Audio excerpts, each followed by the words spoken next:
salah seorang hamba dan bertanya kepadanya, "Apa arti semuanya itu?" Jawab hamba itu, "Adikmu telah kembali dan ayahmu telah menyembelih anak lembu tambun. Karena ia mendapatnya kembali dengan sehat, maka marahlah anak sulung itu dan ia tidak mau masuk. Lalu ayahnya keluar dan berbicara dengan dia." Siapa yang sudah pernah mendengar tentang firman ini? Perumpamaan tentang anak yang hilang. Siapa di sini yang jadi anak sulung? Anak sulung itu yang terus bersama dengan bapaknya, yang setia kepada bapaknya, melakukan perintah bapaknya. Contohnya di gereja saja, dia pelayanan, dia ibadah setiap Senin, Selasa, Rabu, Kamis, Jumat, Sabtu, Minggu, 1 minggu di gereja. Siapa yang seperti anak sulung? Siapa di sini yang menjadi anak bungsu? Tidak ada yang menjadi anak yang bungsu. Bukan anak bungsu dari keluarganya, sifatnya.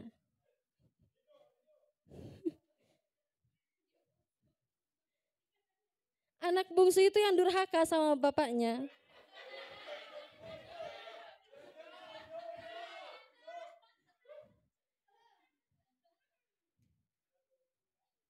Enggak apa-apa menjadi anak bungsu, tapi dia langsung bertobat.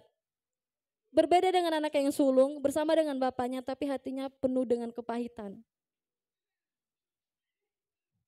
Berarti kalian anak sulung semua? Penuh dengan dendam, sakit hati, iri hati.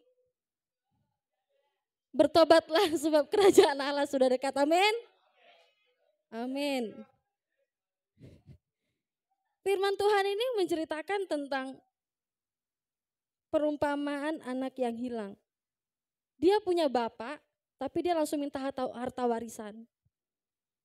Bapaknya ini belum meninggal. Misalnya, siapa anak laki-laki di sini? Oh, kakak beradik ini siapa namanya? Randi dan Baim. Anak sulung siapa? Anak pertama. Baim. Contohnya di meja makan. Bapak Siahaan, Bapak Pasaribu lagi di ruang makan. Jadi kumpullah mereka satu keluarga. Selesai makan, anak bungsunya langsung minta ke bapaknya. Si Randi langsung minta ke bapaknya, "Pak, mana harta warisanku?" Sakit sakit hati nggak bapaknya dibilang kayak gitu? Bapaknya belum meninggal, tiba-tiba dia ngomong, "Pak, harta warisanku mana?" Terus langsung dikasih. Mungkin kemungkinan bapaknya ini nggak langsung kasih, tapi Randi memaksa.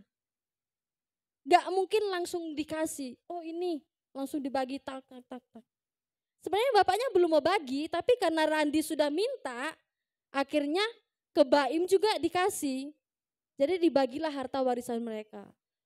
Tanah untuk Randi, rumah untuk Baim. Satu tempat nggak itu tanah sama rumah? Misalkan ladangnya ada berapa hektar dibagi setengah untuk Randi dan Baim. Tapi tiba-tiba ketika Randi mendapatkan harta warisan itu dia langsung pergi. Gerak cepat. Dia membuang-buang harta warisannya. Dia beli mobil, dia beli rumah. Dia pergi sama pelacur-pelacur.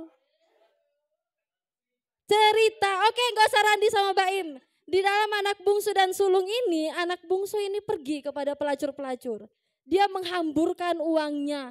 Dia pergi pesta pora, dia pergi ke night club. Dia pergi mabuk-mabukan. Dia pergi main wanita di luar sana. Kita tahu Raja Salomo punya banyak istri. Siapa yang mau seperti Raja Salomo? Tapi dengan satu syarat, harus kaya raya. Raja Salomo itu kaya raya, makanya dia mampu.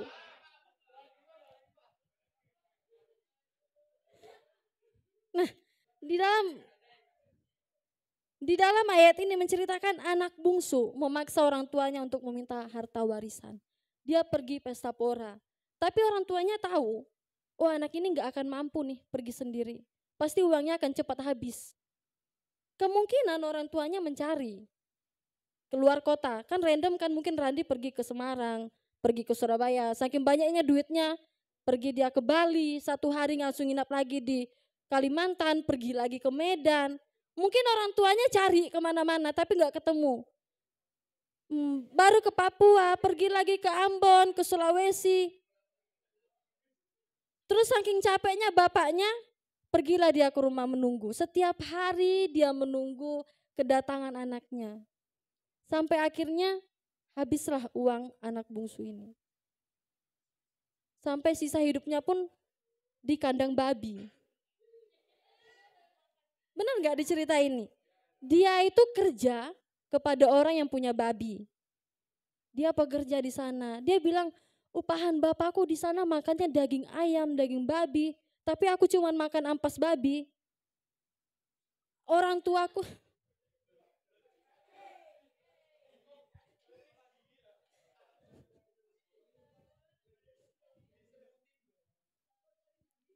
oke lanjut. Dia berkata, upahan orang tuaku di sana makan enak. Tapi aku di sini mati kelaparan, uangku habis beramburan. Masa aku cuma makan ampas babi? Dia nangis, dia menyesal. Bahkan tuannya pun, bosnya pun tidak mementingkan manusia. Karena apa? Karena dia mementingkan ternaknya. Dia lebih mementingkan babinya, usahanya, daripada anak si bungsu ini.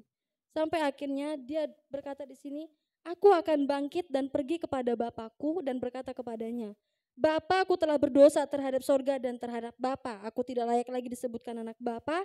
Jadikan aku sebagai salah satu seorang upahan Bapa. Jadi pembantu di sana. Dia sadar diri, dia sadar akan kesalahannya, dia sadar sama dosanya. Dia sadar sama apa yang dia perbuat. Dia berkata, ada tekad di situ, dia bangkit. Mau kita terus-terusan hidup sama makanan ampas babi?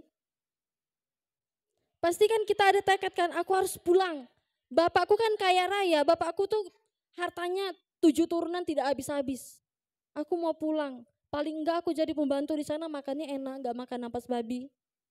Dia ambil keputusan untuk bertobat. Dia ambil keputusan untuk bangkit. Dia ambil keputusan untuk berubah. Bagaimana dengan kehidupan kita anak muda? Siapa di sini yang masih mau hidup di dalam kubangan lumpur?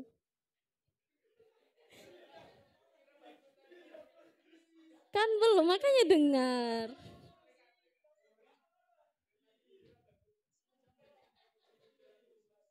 Oh, si Randi mau terus hidup dalam kubangan lumpur.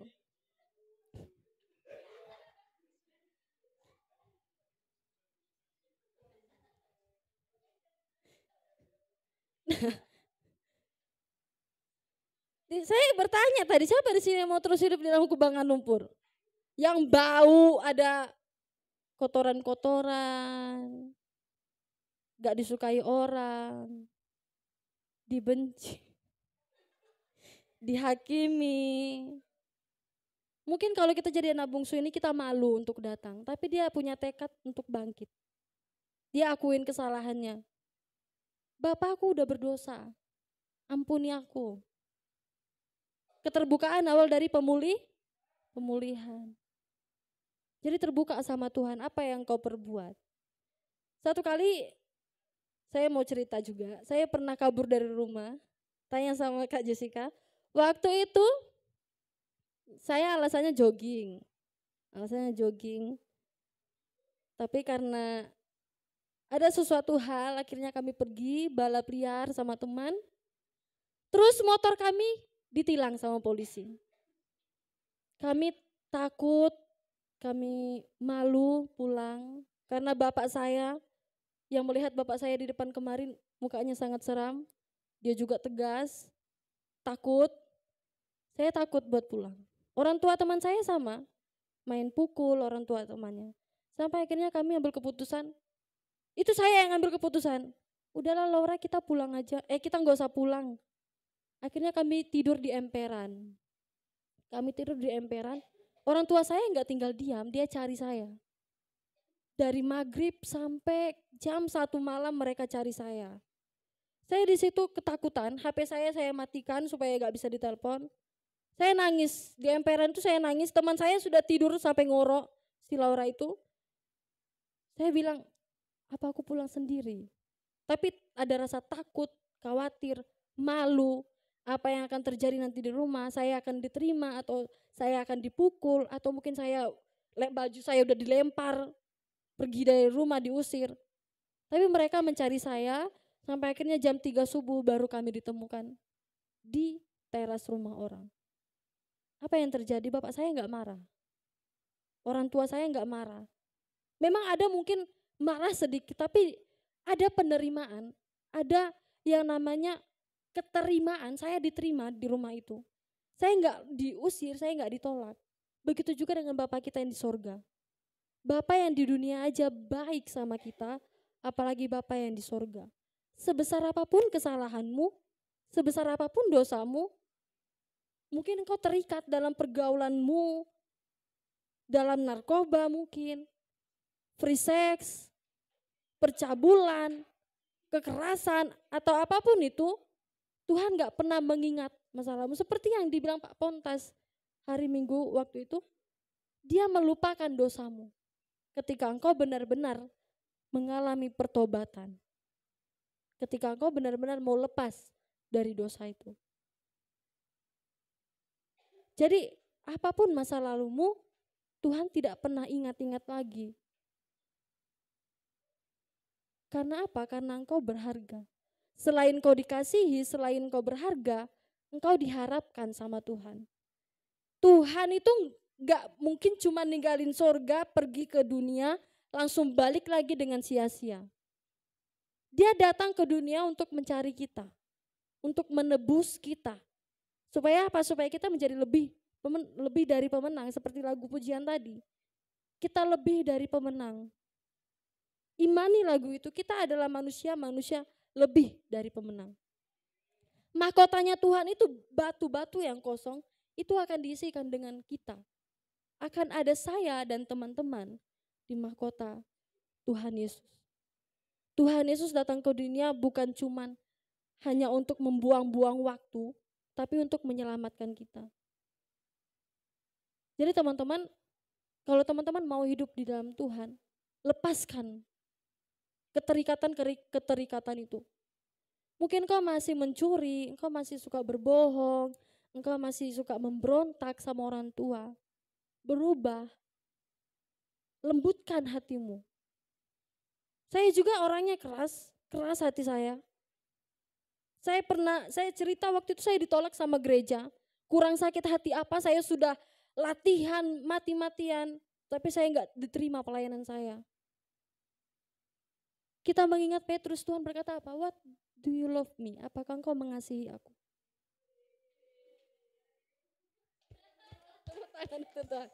What do you love me, Agil? Apakah engkau mengasihi Tuhan?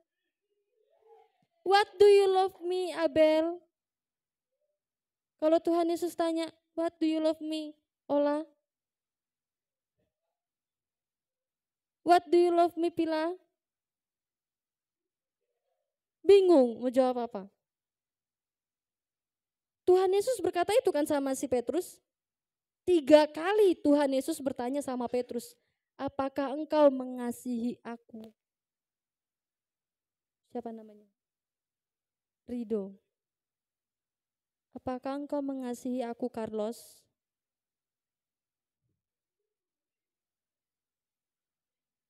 Petrus malu waktu itu untuk mengakui dosanya.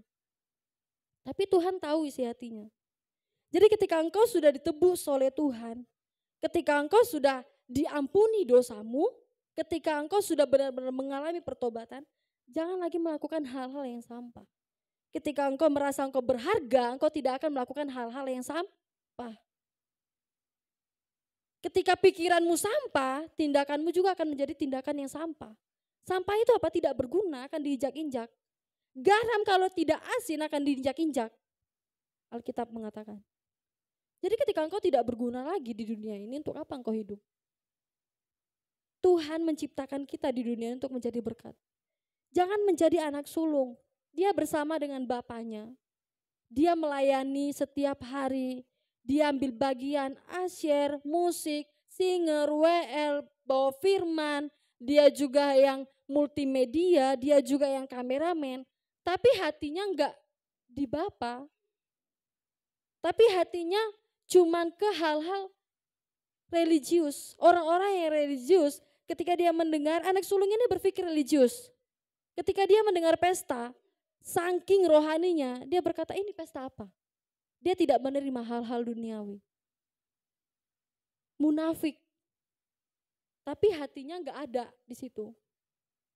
Cuman jasmaninya aja. Oh udahlah, aku melayani, menikmati. Seperti yang Pak Pontas bilang, dia cuman datang tapi enggak menikmati hadirat Tuhan. Ketika anak bungsu ini datang, ketika dia benar-benar mengalami pertobatan, dia bilang apa? Hamba. Hamba itu ketika dia sudah mengalami pertemuan, perjumpaan pribadi dengan Tuhan, dia akan menjadi hamba. Dia akan terus rindu melayani Tuhan.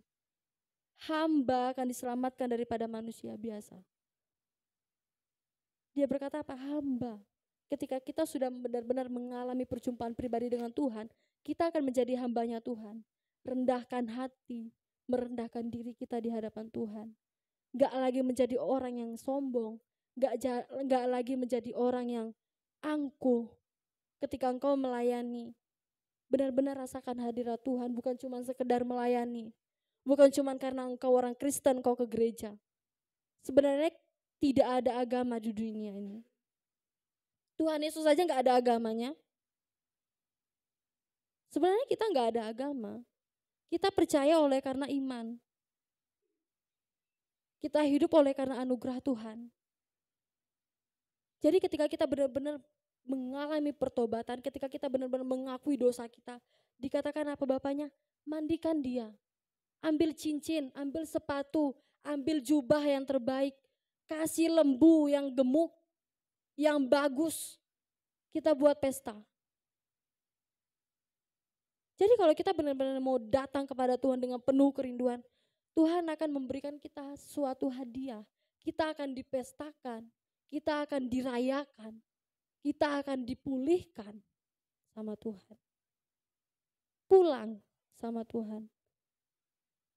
Ketika engkau merasa engkau tidak berharga, Tuhan berkata engkau berharga. Kita pernah mendengar perempuan sundal, dia melakukan kesalahan, dia perempuan sundal, kalau nggak tahu perempuan sundal, pelacur, tahu pelacur? Ketika perempuan itu ditangkap oleh orang-orang Yahudi, Tuhan Yesus berkata apa? Barang siapa yang tidak ada dosanya, itulah orang yang pertama kali melemparkan dia pakai batu. Ada nggak yang ngelemparin dia? Gak ada kan? Ujung-ujungnya mereka apa? Satu persatu mereka pergi meninggalkan perempuan itu. Tuhan Yesus bilang apa? Bangkit, jangan berbuat dosa lagi. Jadi ketika engkau sudah ditebus oleh Tuhan, jangan terus-terusan hidup di dalam dosa itu terus. Ketika engkau melakukan free sex, itu terus terikat terus. Sulit, memang sulit. Tapi kalau engkau terbuka sama Tuhan, engkau akan pulih. Sekali lagi saya katakan keterbukaan awal dari pemulihan. Sujud di altarnya. Sesuatu akan terjadi kalau kita benar-benar memberikan hidup kita sepenuhnya sama Tuhan. Jangan menjadi anak sulung yang punya kepahitan, iri sama adiknya. Dia tidak menikmati kekayaan orang tuanya. Tapi ketika anak bungsu itu pulang, dia dirayakan dengan pesta besar-besaran. Dikasih cincin yang terbaik, jubah yang terbaik, sepatu yang terbaik, daging yang terbaik. Jadi teman-teman, kita mau belajar dari ayat ini. Pulih sama Tuhan. Zakeus aja pemungut cukai, Tuhan pulihkan. Bukan cuma Zakeus, tapi seisi rumah yang ada di rumahnya Tuhan pulihkan. Kalau apa? Kalau dia punya kerinduan. Dia Zakeus itu orang pendek, cuman Dia hanya ingin bertemu sama Tuhan Yesus, dia manjat pohon. Ada kerinduan, ada kehausan, ada kesadaran diri di dalam hidupnya. Dia sadar dia nggak akan bisa melihat Tuhan Yesus kalau dalam keramaian. Akhirnya saking dia pintarnya dia manjat pohon. Karena ada kerinduan. Akhirnya Tuhan Yesus bilang apa? Hei Zakeus, turunlah. Aku mau makan di rumahmu. Sebenarnya Tuhan Yesus itu bukan cuma mau makan, tapi ada sesuatu hal yang dia mau kerjakan. Terjadi pemulihan, seisi rumahnya Tuhan pulihkan. Jadi Baim, Carlos, Abel, Pila, Kak Jessica, Lois, Ola, Bang Agripa, Rido, Agil, Natalia, Randi, ketika engkau dipulihkan, keluargamu akan dipulihkan. Satu orang bertobat, seisi rumah diselamatkan. Jadi ketika engkau benar-benar pulih di dalam Tuhan, ada sesuatu hal yang berbeda. Engkau tidak lagi menjadi serupa dengan dunia ini, tetapi engkau berubah oleh pembaharuan budimu. Jadi jangan pernah sama seperti dunia ini. Bukan berarti kita nggak boleh bermain sama orang-orang yang tidak benar. Kita boleh di komunitas itu, kita boleh masuk ke dalam komunitas mereka. Tapi jadilah saksi bagi mereka. Jangan terikat di dalam dosa mereka, jangan ikut-ikutan, dia narkoba, aku juga narkoba, enggak. Kita boleh main sama orang pencudi, tapi kita jangan sama dengan mereka. Kita harus berbeda supaya apa? Supaya kemuliaan Tuhan itu nampak di dalam diri kita. Saya punya teman, adik tingkat saya namanya Charles, itu pencandu narkoba teman-teman. Charles. Dia pencandu narkoba, dia sudah terikat, sudah benar-benar, kalau nggak salah dia sudah pakai sakau, umur 27 tahun. Dia ambil nekat untuk lepas. Hampir mau mati dia lepas narkoba itu. Dia sudah kejang-kejang, sudah kurasa nyawanya tuh tinggal satu, sampai akhirnya dia lepas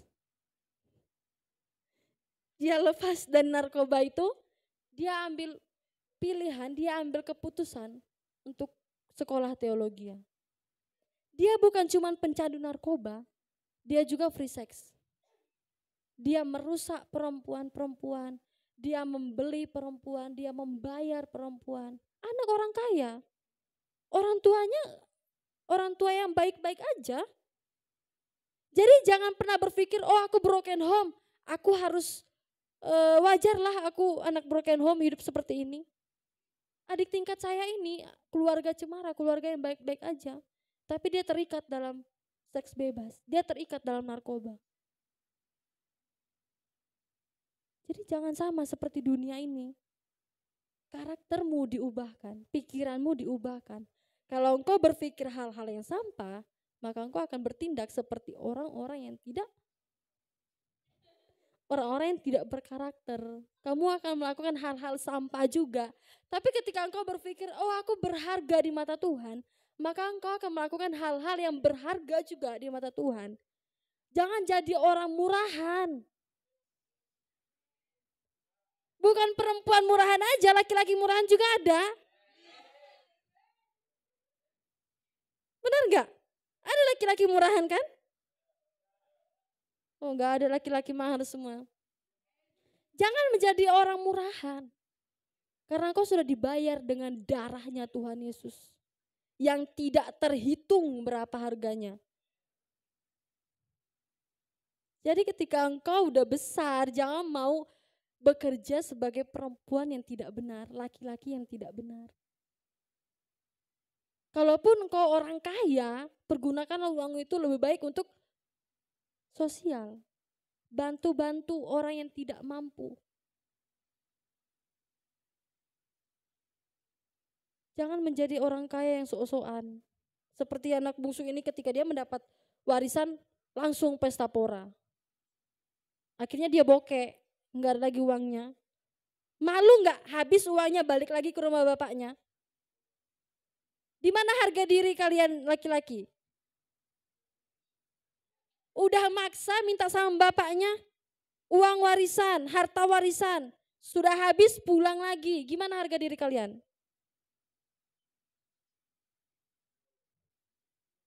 Malu enggak?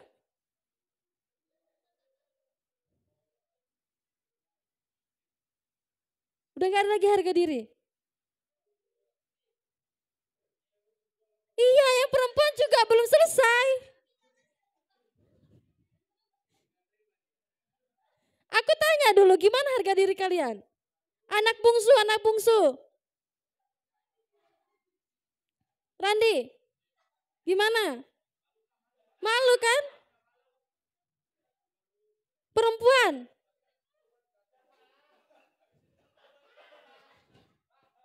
Puji Tuhan kalau bertobat.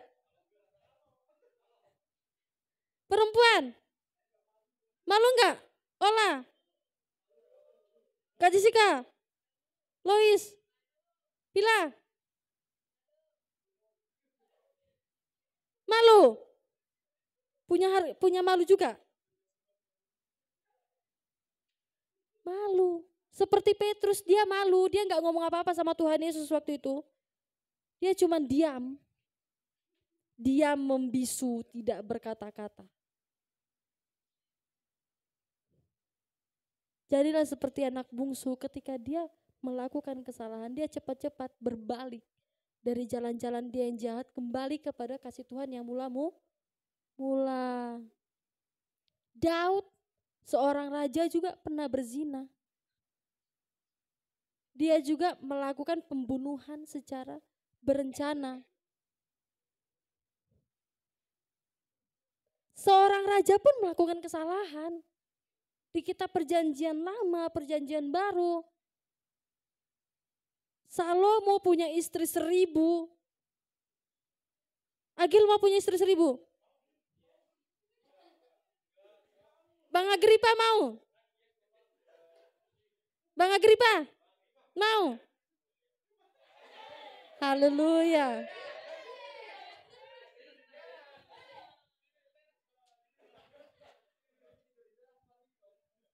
Tapi harus kaya dulu ya Bang Agripa. Harus punya hikmat seperti Raja Salomo. Raja Salomo yang punya hikmat pun punya istri banyak. Saulus yang diurapi oleh Tuhan pun mau membunuh Daud waktu itu. Jadi raja-raja yang ada di Alkitab ini melakukan kesalahan, tapi Tuhan pakai secara luar biasa. Murid Tuhan Yesus Yudas Iskariot, ketika dia nggak punya pilihan untuk bertobat, akhirnya dia bunuh diri. Berbeda dengan Petrus, ketika dia melakukan kesalahan, dia balik sama Tuhan. Jangan seperti Yudas, ketika dia putus asa, dia langsung bunuh diri. Gak mengalami pertobatan. Kita sebagai anak muda, alamilah perubahan yang total bersama dengan Tuhan. Pulih bersama dengan Tuhan. Cepat-cepat kembali kepada kasih Tuhan yang mula-mula. Amin. Jangan lagi serupa dengan dunia ini. Tetapi berubahlah oleh pembaruan budimu. Amin. Amin firman Tuhan. Biarlah firman ini boleh menguatkan kita. Kita menjadi anak-anak muda yang berbeda, menjadi anak-anak muda yang diberkati. Jangan mau diberkati tapi harus menjadi berkat bagi banyak orang. Baik melalui perkataan, perbuatan, pikiran. Jadi anak-anak muda, jaga perkataanmu. Katakan kata-kata berkat, bukan kata-kata kutuk. Amin. Amin. Kita mau berdoa.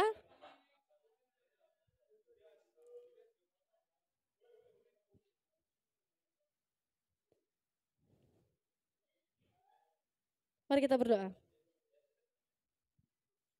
Segala puji syukur hanya bagimu Tuhan. Terima kasih Bapak, terima kasih buat kebaikan Tuhan yang begitu luar biasa bagi kami. Kami bersyukur Tuhan kalau kami boleh berkumpul dengan keadaan sehat Tuhan, bukan karena kuat dan gagah kami, tapi semua karena kemurahan Tuhan. Kami sudah selesai mendengar firman Tuhan, tapi biarlah Roh Kudus Tuhan terus bekerja, dan biarlah Roh Kudus Tuhan tidak pernah selesai dalam kehidupan kami. Terus berbicara, terus bekerja dalam hidup kami pribadi lepas pribadi, Sehingga ketika firman ini diberitakan Tuhan, biarlah kami boleh menjadi anak bungsu ini Tuhan. Ketika kami melakukan kesalahan, kami cepat-cepat kembali kepada Tuhan, mengakui dosa kami, supaya hidup kami dibaharui oleh Tuhan. Jauhkan dari segala apapun Tuhan yang ingin membuat kami jauh daripada Tuhan. Iri hati, dendam, sakit hati, akar pahit Tuhan, kami tolak patahkan dalam nama Tuhan Yesus. Kami tidak mau menjadi anak sulung, tapi kami menjadi anak bungsu Tuhan yang mau benar-benar pulih di dalam Tuhan. Ubahkan hati kami, lembutkan hati kami Tuhan, baharui pola pikir kami, karakter kami Tuhan, biar kami memiliki karakter seperti Kristus. Hanya di dalam nama Tuhan Yesus kami sudah berdoa dan mengucap syukur, haleluya. Amin. Saya silakan kepada yang bertugas.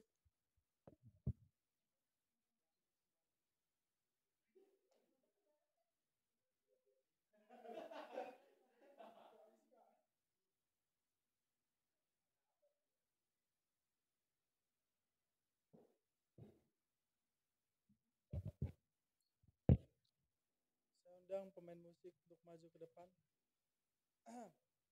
Sebelum kita akan memberikan persembahan, berapa banyak yang diberkati oleh firman Tuhan? Tolong angkat tangannya. Masih sedikit banget ya Tuhan Yesus.